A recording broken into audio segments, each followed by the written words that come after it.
At ayun na nga guys, no? So itong video na to napaka-special nito. Bakit? Kasi ininbitahan tayo sa bubuksang Hungary Philippine Embassy, no? Dito sa Hungary. Hungary na nga, Hungary pa.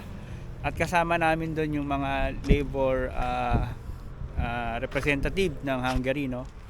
So pupunta tayo doon. Special kasi ordinaryong tao lang tayo pero inimbitahan tayo sa ganong okasyon. So tara, samahan nyo kami sa travel namin papunta doon. Alright.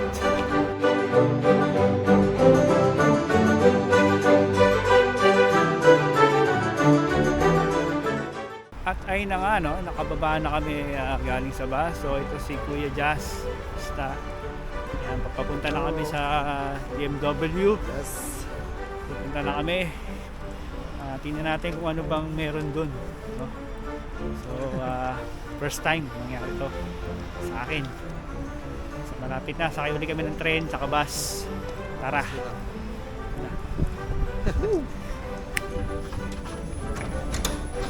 Okay, nasa Nugati na kami, no? Alright. Sa minute, malapit. At late na kami. Yes. Late na kami. Alas 10 kasi. Filipino time, alam nyo na. Dadali namin sa Hungary. Sorry na agad. Sorry po. Ito lang. Kaya mag-agad. Ito naman kung ano pa 91. Ha? Hindi. Ha? Yan o. Yan. Yes. Yes. Ano?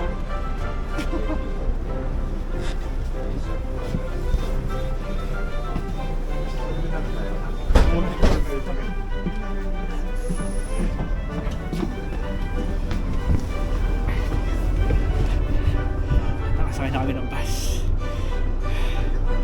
Buti na lang ganun.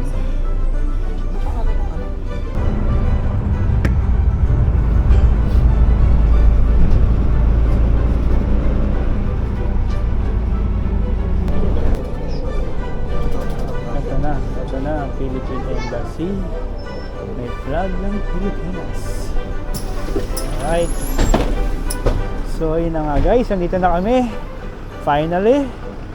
At ito po pasuguan ng Pilipinas, Embassy of the Philippines. Alright po. Tara, pasok na tayo. Sarado natin. Alright. So, saan ang entrance?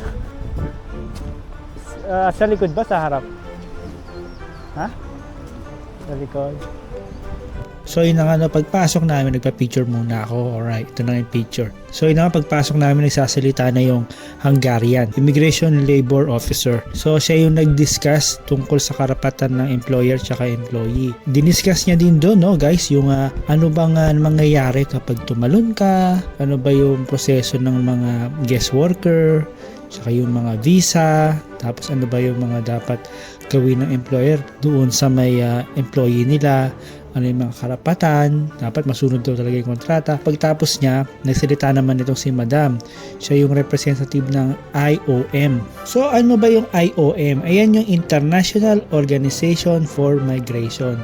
So sila yung namamahala dun sa lahat sa mga employee sa buong Europe, no? So siya yung the leading organization within the United Nations system promoting humane and orderly migration for the benefit of all.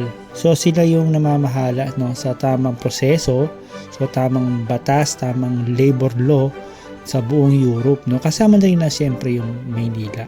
So yun, i-discuss niya yung mga dapat ginagawa ng mga employer sa employee nila, no? Diniscuss dyan, ito yung mga picture. So ito yung mga picture ng mga nagawa namin sa loob ng Philippine Embassy sa Hungary.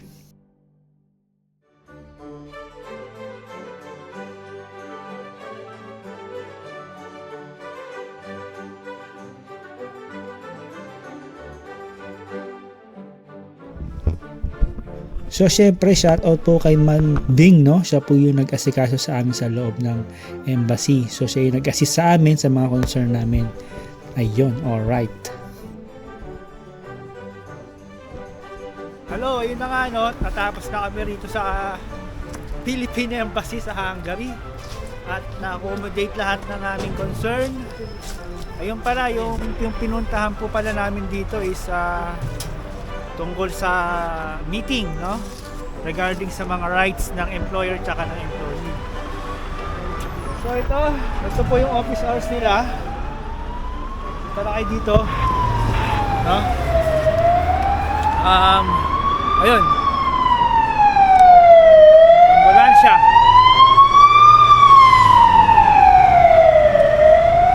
Ano masasabi mo, brother? Benji? Sulit ang pagpunta. Sulit. Sulit talaga. Sulit. May pag-asa. May pag-asa. So, yung mga gustong pumunta dito sa